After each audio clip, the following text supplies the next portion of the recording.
Salmis Regan Hilario ya Kalivari. Amen. Bwana Yesu bado ni mwokozi wa maisha yangu na nampenda. Amen. Namshukuru kwa sababu alinitoa mahali akaweza kuniweka kiwango kingine. Mwimbaji mwingine alisema unaweza ona mtu anaimba na huwezi jua sababu gani nafanya yeye anaimba. Amen. Wakati mwingine namshukuru Mungu akiweza kunipatia kipaji hiki cha kuimba. Na nilienda nikaambia Mungu uweze kupanua huduma. Amen. Na Mungu uweze kunifanya chombo chako. Najua Mungu mambo ni magumu, lakini siku moja utaweza kuniinua kutoka kiwango kingine. Amen. Hakuna mtu ambaye alijua siku moja nitaweza kushika, pengine ningeweza shika, lakini ningejua siku moja nyimbo zangu ningeweza kuziimba pengine kama. Amen. Bwana Yesu asifiwe. Amen. Mtumishi nilipokuwa naanza kuimba feel bitter, but naombanga Mungu anipatie neema kukabiliana na mambo mengine. When I started singing, nilipoanza kuimba mimi nilikuwa natembea na patipati hizo zenye zimeshonwa na waya. And sometimes I want natembea na patipati hizo zenye zimeshonwa na waya. Huyu ambaye madhabahu atoke aende, hakujua kumbe kuna kitu ambayo Mungu alikuwa na. I do ask myself, najiuliza kila siku, kwani wa Mungu ambaye yule ambaye amevaa viatu na yule ambaye amevaa slipasi wanamwabudu kwani si Mungu the same ama nini? Nikaendelea hivyo, ikafika wakati ambao hata marafiki wakatoroka. Wakati nikatamani kutoa wimbo nika approach mtumishi, akaniambia that one is wasted of money. Tumezoea Teresa hiyo yako yenye umekuja nayo, unaharibu doctrines of our denomination, and kila ambacho tunaenda kufanya nenda kutafuta kanisa lako. Nikamwambia mtumishi, kama Mungu ndiye ambaye alikuchagua kufanya kazi, lakini kama Mungu ambaye pia alinichagua nifanye kazi, wacha nifanye kazi na tutaona mkono wa Mungu. Bwana Yesu asifiwe. Today ninapoketi tu kwa nyumba, wakati mwingine tapata tu simu, come present for us. Nikamwambia I am not a presenter, I am a minister.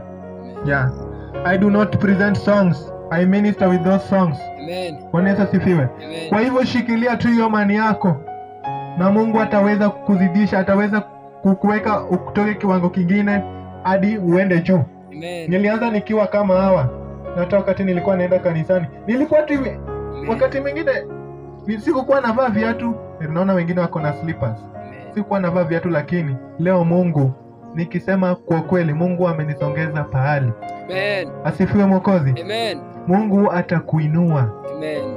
Bwana Yesu asifiwe. Amen. Amini tu, Mungu atakuinua. Amen. Hakuna jambo ambalo gumu kwake Mwenyezi Yesu. Amen. Amen. Jambo la pili, naambia waimbaji wengi, unajua wakati mingi vile nilianza uimbaji nikatoa wimbo wangu wa kwanza.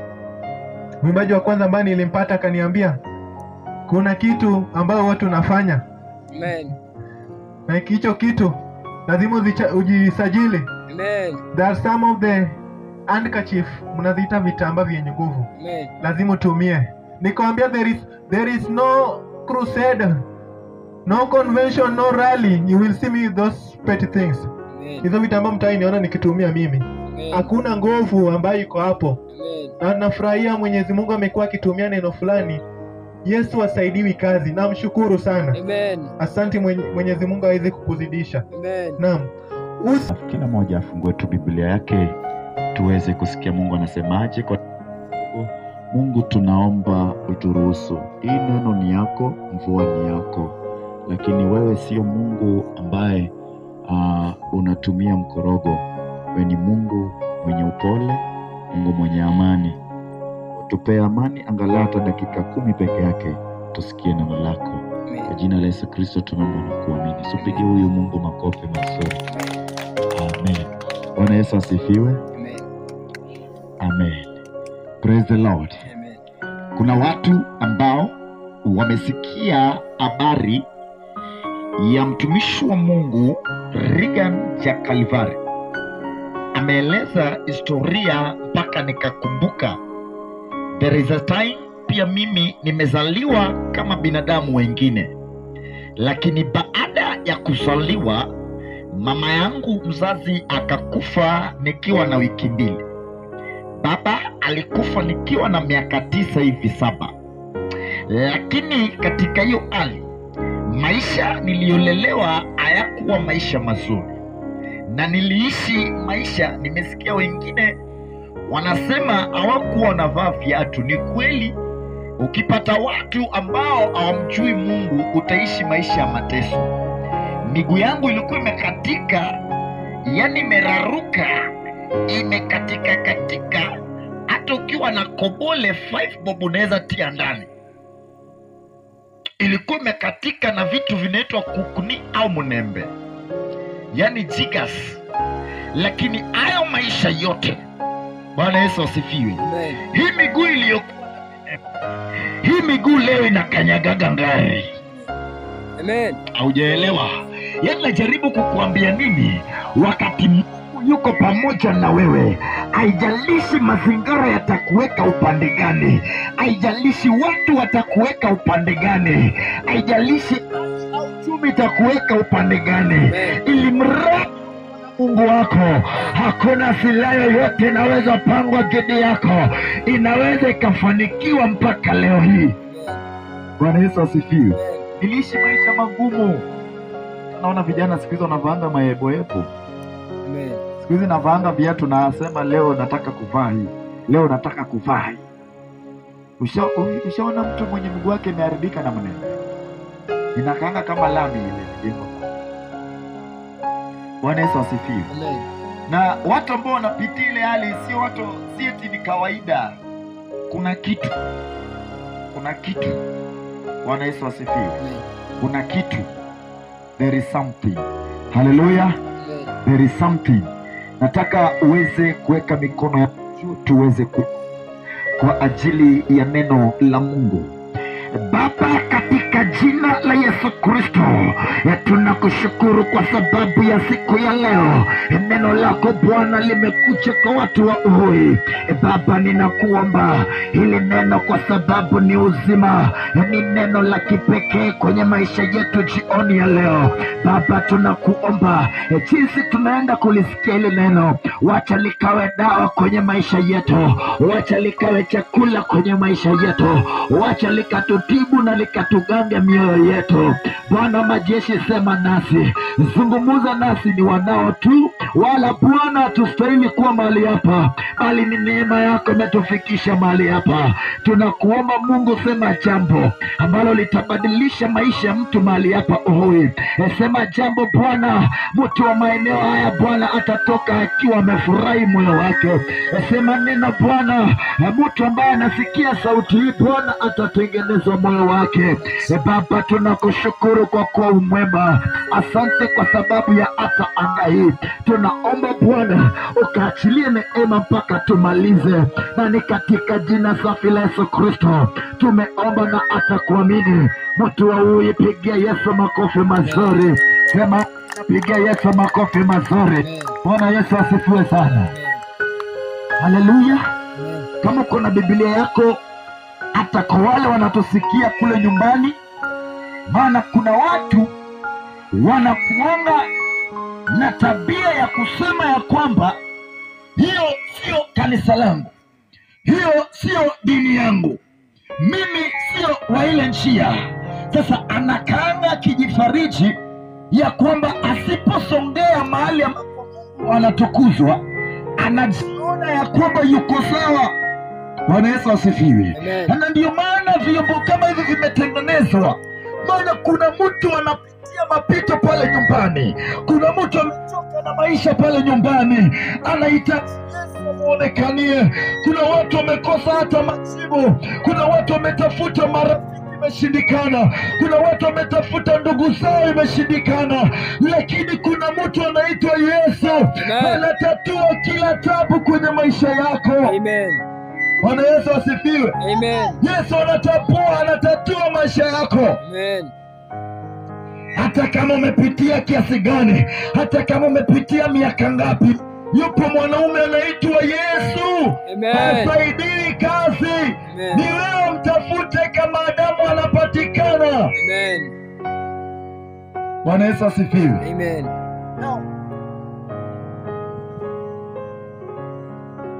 Kitabu ya Yona nitasoma kuanzia mstari wake wa kwanza.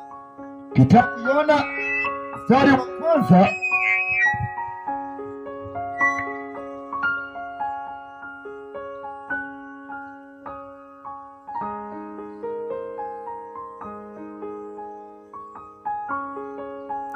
Nitasoma Yona mstari wa kwanza. Mstari wake ni wa kwanza. Yona mlango wa kwanza mstari wa kwanza. Neno la Bwana lilimjia Yona mwana wa Amitai, nenda katika mji mkubwa wa Ninawi. Sema mji wa Uhui. Sema mji wa Uhui. Anasema anenda katika mji mkubwa wa Uhui ukahubiri juu yake, kwa sababu uovu wake umekuja juu mbele zangu. Amen. Amen. Uovu wake umekuja juu mbele zangu. Lakini Yona alikimbia Bwana na kuelekea Tarshishi. Alishuka mpaka Yafa, ambapo alikuta meli iliyokuwa imepangwa kuelekea bandari ile. Baada ya kulipa nauli, akapanda melini na kuelekea Tarshishi ili kumkimbia Bwana. Ndipo Bwana akatuma upepo mkali baharini, nayo dhoruba kali sana ikavuma, hata meli ikawa hatarini kuvunjika. Mabaharia wote waliogopa, na kila mmoja akamlilia Mungu wake mwenyewe. Nao wakatupa mizigo baharini ili meli ipungue uzito. Lakini Yona alikuwa ameteremkia chumba cha ndani ya meli, mahali ambapo alilala na kupatwa na usingizi mzito. Sita inasema nahodha akamwendea na kusema, wewe unawezaje kulala? Amka ukamwite Mungu wewe wako, wenda atakuangalia tusiangamie. Kisha mabaharia wakasemezana wao kwa wao, njooni tupige kura, tumtafute anayehusika na maafa haya. Wakapiga kura ikamwangukia Yona. Kwa hiyo walimuuliza, tuambie, ni nini ama ni nani anayehusika kwa kutuletea tatizo hili lote? Unafanya kazi gani? Umetoka wapi? Nchi yako ni ipi? Wewe ni kutoka taifa lipi? Akajibu, mimi ni Mwebrania, nami namwabudu Bwana Mungu wa mbinguni, aliyeumba bahari na nchi kavu. Hili liliwaogopesha, nao wakamuuliza, umefanya nini? Walijua alikuwa namkimbia Bwana, kwa sababu alishawaambia hivyo. Bahari ilikuwa inazidi kuchafuka. Kwa hiyo walimuuliza, tukutendee nini ili kufanya bahari itulie kwa ajili yetu? Akawajibu, ni inueni munitupe baharini, nayo itakuwa shwari. Ninajua mawimbi haya makubwa yamewatokea kwa ajili ya kosa langu. Badala yake wale watu walijitahidi kupiga makasia wawezavyo ili wapate kurudi pwani, lakini hawakuweza, kwa kuwa bahari ilizidi kuchafuka kuliko mwanzo. Ndipo wakamlilia Bwana. Bwana, tafadhali usituue kwa kuondoa uhai wa mtu, kwa kuondoa uhai wa mtu huyu. Usituhesabie hatia kwa kutoa uhai wa mtu huyu, asiyekuwa na hatia, kwa kuwa wewe Bwana umefanya kama ilivyokupendeza. 15 inasema, kisha walimchukua Yona wakamtupa baharini, nayo bahari iliyokuwa imechafuka ikatulia. Katika jambo hili watu wakamwogopa Bwana sana, wakamtolea Bwana dhabihu na kumwekea nadhiri. Lakini Bwana, 17 inasema, lakini Bwana akamwandaa nyangumi kummeza Yona, naye Yona alikuwa ndani ya tumbo la nyangumi kwa siku 3, usiku na mchana. Bwana Yesu asifiwe. Amen. Haleluya.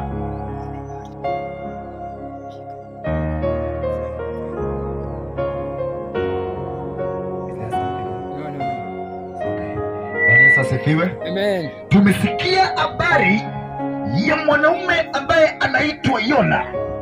Yona alikuwa mtumishi wa Bwana. Alipokuwa anatumwa na Mungu, ilikuwa imefika wakati ambapo uovu wa watu wa Ninawi ulikuwa umefika mwisho, na Mungu akawa amefikiwa na ghadhabu kubwa kwa ajili ya watu wa Ninawi. Lakini kwa sababu kuna watu wanakuwa wanaomba, kuna watu wanakuwa wanaiba, kuna watu wanakuwa wanatafuta uso wa Bwana, Bwana akaionea huruma nchi ya Ninawi, akasema, sasa nataka nimtume mtu aende waambie watu wa Ninawi waache uovu wao. Ni kama vile leo tuko hapa maeneo ya Uhui. Bwana Yesu asifiwe. Waache uovu wao. Wakati wote mtumishi wa Bwana anatumwa kwenye maisha yako, huwa anatumwa kwa ajili ya kukuhubiria kuacha njia, au kukuhubiria kujua neno na kujua njia inayostahili mbele za Bwana. Bwana Yesu asifiwe. Kuna watu wanatembea lakini mili yao ni kama ina mwili. Wanatembea lakini walikufa kitambo. Wanatembea lakini hawako tena.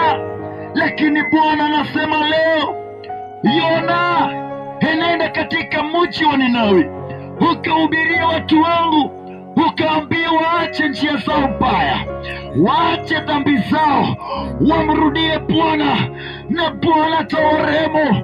Ilikuwa ni revival imefika katika mji wa Ninawi. Akaamini mtu mmoja, jina lake anaitwa Yona. Bwana wakati amekuamini, hakuna vile unaweza ukapinga. Bwana wakati amekuamini, ameona watu wote, akakuchagua wewe peke yako. Ina maana amekuamini ya kwamba anaweza akakutendea, anaweza akatendea mji huo kupitia wewe Yona. Yona badala ya kusikia sauti ya Bwana, Yona akasema ya kwamba, Bwana, watu wana viburi, Bwana, watu wana vichwa ngumu. Bwana, nataka niweze kutoka katika uwepo wako. Yona akatoroka, na katika kutoroka kwake akafikiria natoroka Mungu, akakimbia kwa mji mwingine inaitwa Tarshishi. Vile Bwana alinituma maeneo haya, nikawa nimejipeleka sehemu inaitwa Shatala. Bwana kaniambia hapana, nikaingia Maondo. Bwana kaniambia hapana, nikaenda Mutoma. Bwana kaniambia hapana, nilienda mpaka Butere, nikaja nikajipata Msanda. Nilipofika Msanda, kwa sababu ya moyo niliyokuwa nayo kwa Bwana, Bwana kanibariki na Mangala, na Mangala katumika, na watu watu wengine wakakuja, na mpaka hao waimbaji ambao nawasikia kwa Radio Ramogi pia wakafika katika ibada hiyo. Nataka nikuambie mpendwa, kuna mtu wako hapa, Bwana amekuamini kwa ajili ya familia yako. Kuna watu wamekimbia majukumu ya familia zao, kuna watu wamekimbia majukumu ya Bwana katika jamii yao, kuna watu wamekimbia majukumu ya Bwana, lakini wakati utamrudia Bwana Mungu wako, Bwana atakusaidia. Pigia Yesu makofi mazuri. Yona akatoroka, akaona akona pesa.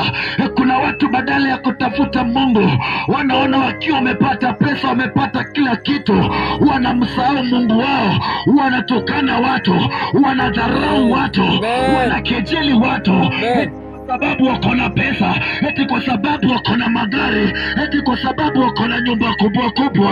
Nimekuja kukuambia, maana anasema tumrudie katika Zaburi, tumrudie katika toba.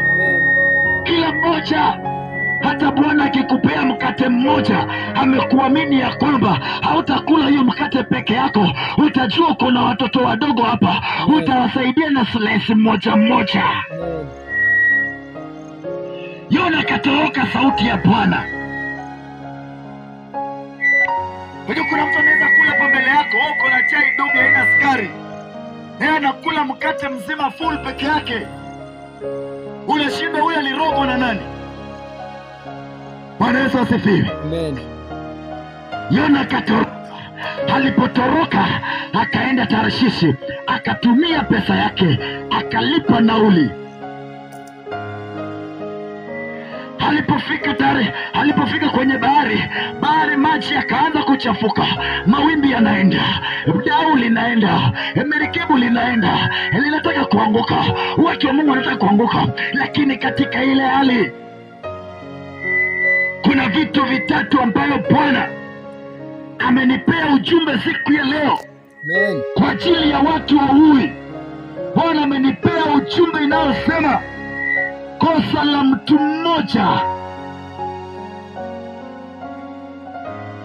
Kuna mtu mmoja anaweza kafanya kosa, watu wote wakapitia mapito.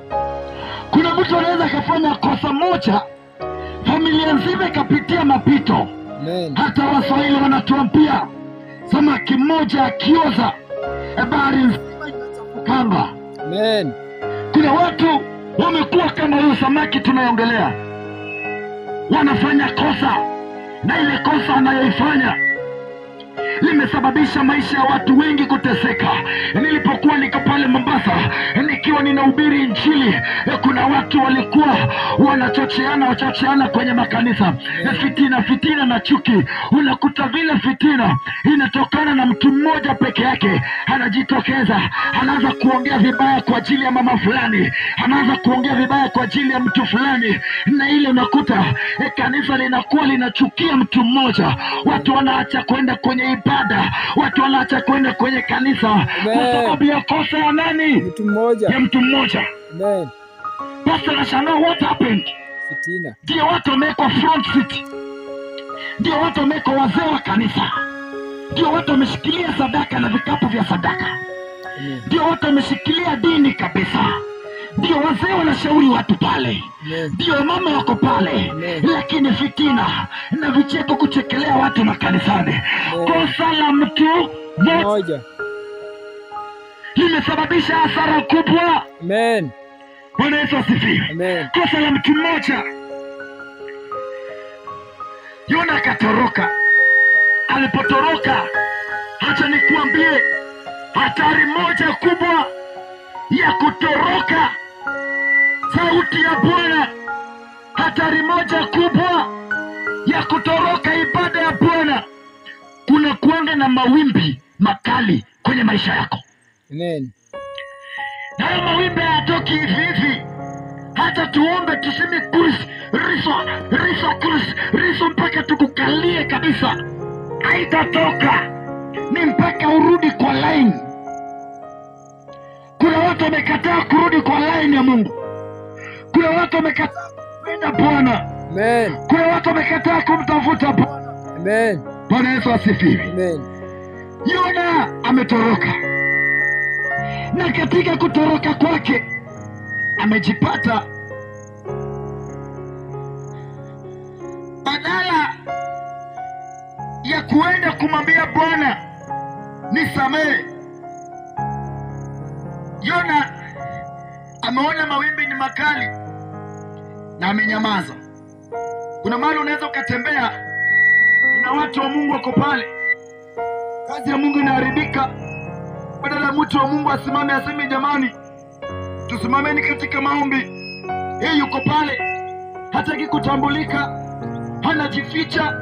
Bwana Yesu asifiwe. Amen. Hata kunaweza kuwa na komiti ya chief wanasema jamani, mtu mmoja ajitolea tuombee.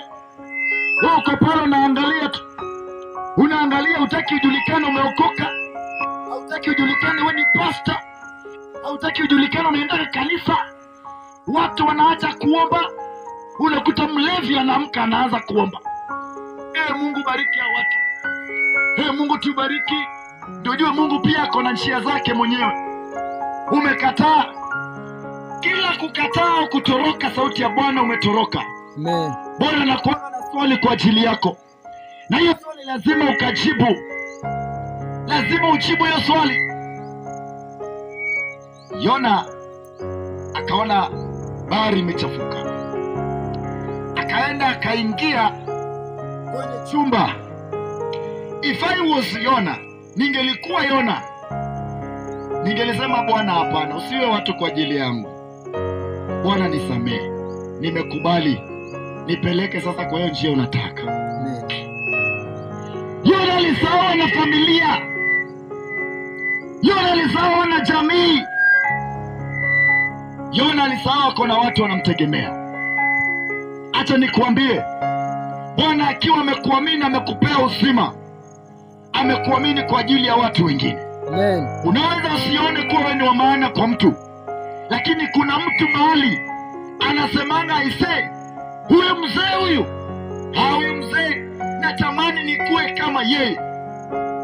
Kuna mtu anakuangalianga tu na anakuanga naongea, anasema mtu natamani nikuwe kama yeye. Kuna mtu kutembea kwako tu anaambianga Mungu ni asante kwa sababu nimemwona mzee fulani yuko mzima. Hauwezi ukajua, hauwezi ukachukua pesa yako mfukoni ukampea, hata hujawahi mpea msaada wowote, lakini vile anakuona tu kuna mahali anafarijika ndani ya moyo. Bwana Yesu asifiwe. Amen. Kuna watu wanaitwa role model. Role model, mtu anaamua tu, anaamua kuishi maisha ya mtu ambaye hajawahi kutana naye hata siku moja. Anasema mimi nataka kuishi kama huyu mwanaume hapa. Bwana Yesu asifiwe. Amen. Wanaitwa role model. Mungu amekuamini, maana kuna utukufu wake unaonekana katika maisha yako.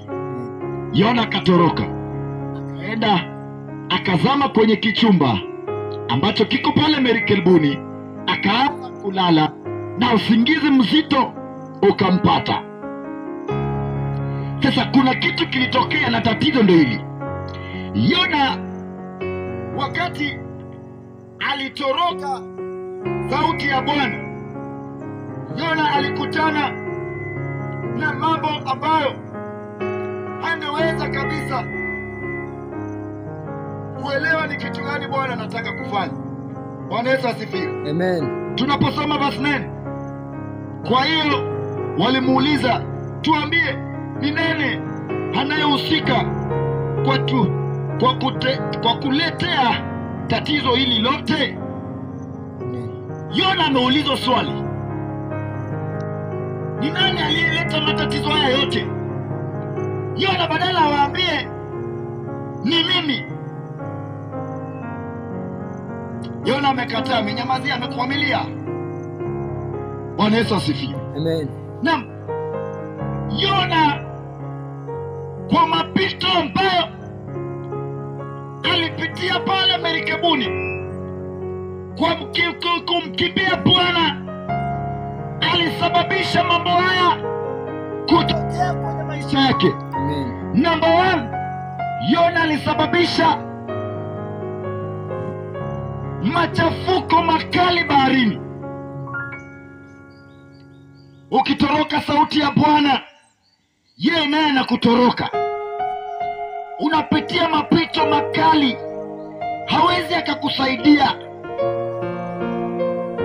Analeta machafuko makali, familia yako hawaelewani, magonjwa yaishi kwenye nyumba, matatizo na taabu haziishi kwenye nyumba, kwa sababu ya kutoroka sauti ya Bwana. Bwana Yesu asifiwe. Amen. Kwa sababu ya kutoroka sauti ya Bwana, kuna mambo mengi makubwa mazito yanafanyika kwenye maisha yako. Amen. Hata wachawi na waganga wakikutafuta wanakupata tu, kwa sababu Mungu hayuko na wewe. Jamani, watu waui, nimekuja kuambia yupo Mungu wenu. Amen. Bado anawaita. Amen. Hajachoka kukutafuta. Amen. Yeye ni mwaminifu. Tumrudie Bwana. Tukimrudia Bwana, kuna mambo Amen. ambayo tunakuwa tunayapitia, Amen. Bwana atayaondoa. Amen. Bwana ataziondoa. Amen. Kwa jina la Yesu Kristo, piga Yesu makofi mazuri. Amen. Yona akatoroka sauti ya Bwana. Kuna watu wako humu wananisikia kwa hizi manyumba tu hizi, wananisikia tu hapo, wanajifanya hawezi kuja kwa mikutano, wananisikia kwa hizi, lakini walitoroka sauti ya Bwana kitambo. Amen. Walikuwa wazee wa kanisa, walikuwa watu wazuri, wanamtafuta Bwana. Kuna wengine nimewambia walikuwa wachungaji, wako humu tu wananisikiliza, humu tu. Kuna watu walikuwa manabii makubwa,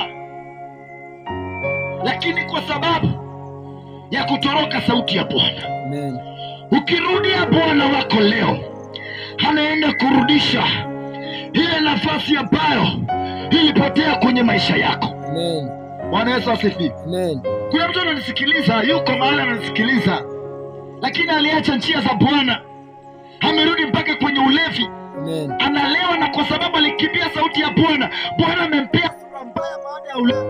Amen. Amempea sura mbaya baada ya ulevi, kwa sababu alitoroka sauti ya Bwana. Amen. Kuna walevi wengine sio kupenda kwao.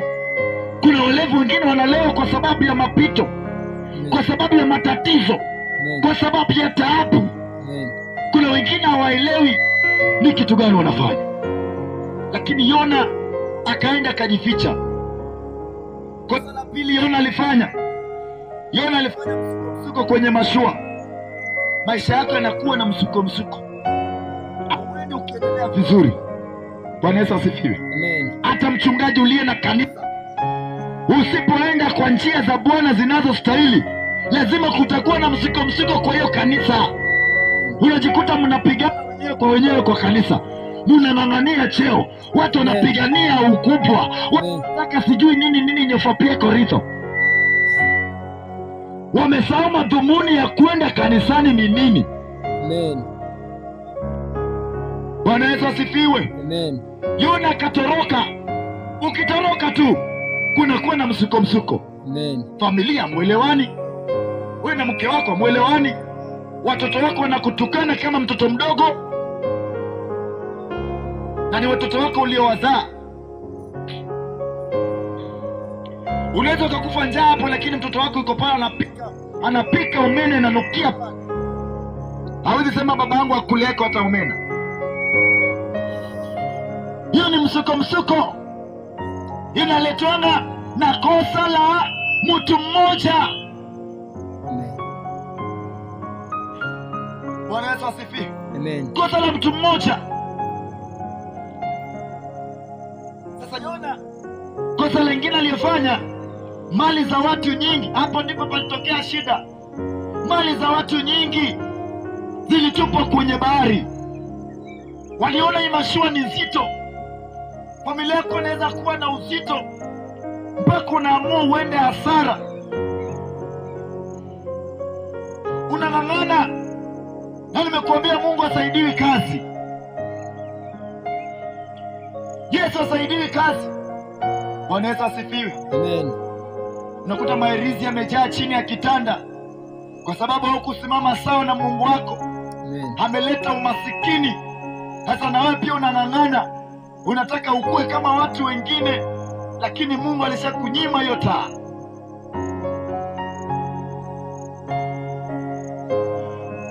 Kosa la mtu moja, wewe upendi uchawi, lakini babu yako alipenda uchawi. Utatokaje pale? Ni kujikumbuka, kujifikiria kweli mimi sina uchawi, lakini babangu alikuwa mchawi. Lakini nitatokaje kwa ule mtego? Ni kusimama vizuri na Mungu wangu. Amen. Leo mguu mmoja uko kwa mganga, kesho mguu mmoja uko kwa Yesu. Usaidiwe aje? Leo unahubiri Injili, kesho unauzia watu maji waende wanyunyize kwa manyumba zao. Utafanya aje wewe?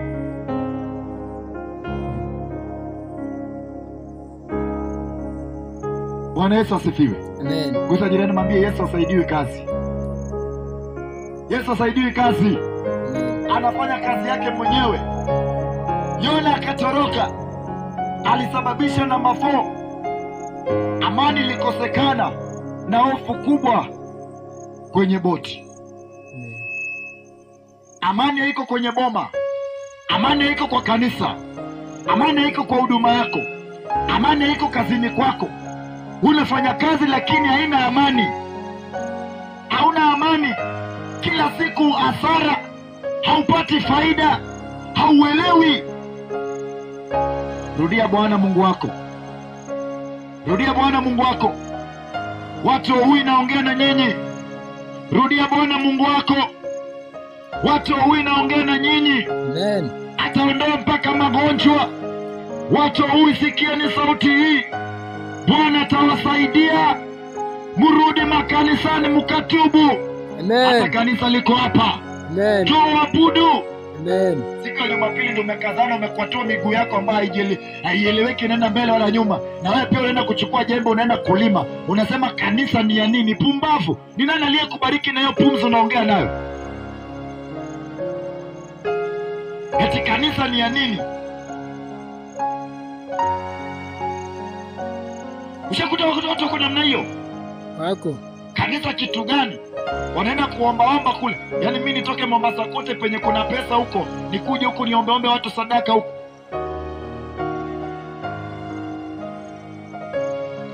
Nikuje nitegemee sadaka huko. Kule Mombasa nikisema nataka kukula lunch, 1,000 inaingia, 2,000 inaingia, mtu 500, mtu 300, mtu 100. Hiyo pesa yote ukipiga calculation, dakika moja naweza kula hata 20,000 kutoka kwa watu. Ona, naambia nimekuja kutafuta sadaka huku. Nimekuja kutangaza watu ya kwamba Bwana nataka mumrudie. Mutoke katika dhambi, mutoke katika anasa, mumrudie Bwana watu waui. Amen. Nimeacha familia yangu na watoto, kwani hawanihitaji? Nimeacha magari na kila kitu, kwani hazinihitaji? Amen. Kazi zangu nimeacha, kwani hazinihitaji? Amen. Watu wa huyu munisikie. Amen. Bwana anasema tutubu dhambi zetu. Amen. Bwana anasema tuachane na ushirikina. Amen. Bwana anasema tuachane na dhambi. Amen. Tumrudie Bwana. Amen. Watu wa huyu tumrudie Bwana. Tuachane na fitina. Amen. Tumrudie Bwana. Amen.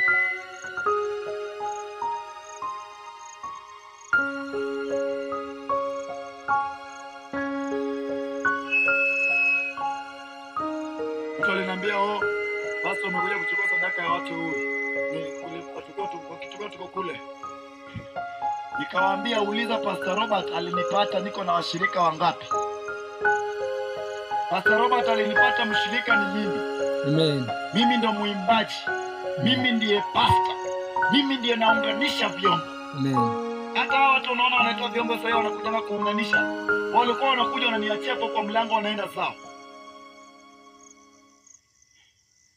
Kwa sababu nimejua message ambayo Bwana amenituma nayo mahali hapa. Amen. Bwana amenituma na message moja peke yake. Watu wamtafute Mungu maadamu anapatikana. Amen. Si wakati kumeumana umelala mochi, umelala pale kwenye wodi, ndio unaanza kusema nitafutie pastor. Nitafutie pastor aje niombe. Hapana. Pastor si ambulance. Pasta sio ambulance.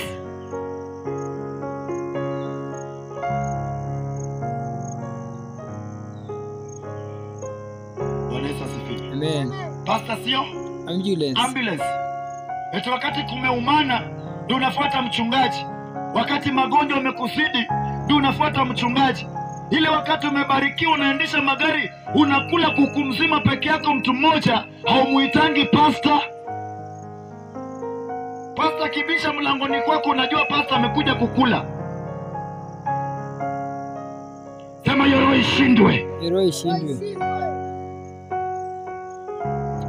Wakati kumeumana umjui pasta wako, haumjui Mungu wako, wakati hakujaumana. Lakini wakati kumeumana, tafutie James Amavia tafadhali na sikianga naenda kanisani, tafadhali muite yule pasta wake, tafadhali liite Rasta Magala. Kumeumana, umeona kifo kwa macho yako, na kuambia usipotubu utakufa kama mbwa, na tutakuzika. Tena tutakuja tukule kwa matanga yako. Tena kuna wale wanajuanga kukuja kwa hizo matanga. Yeye anakujaanga kutokusifia, hiyo matanga hata haikuwa na nyama, hata waliweka nyama mbili.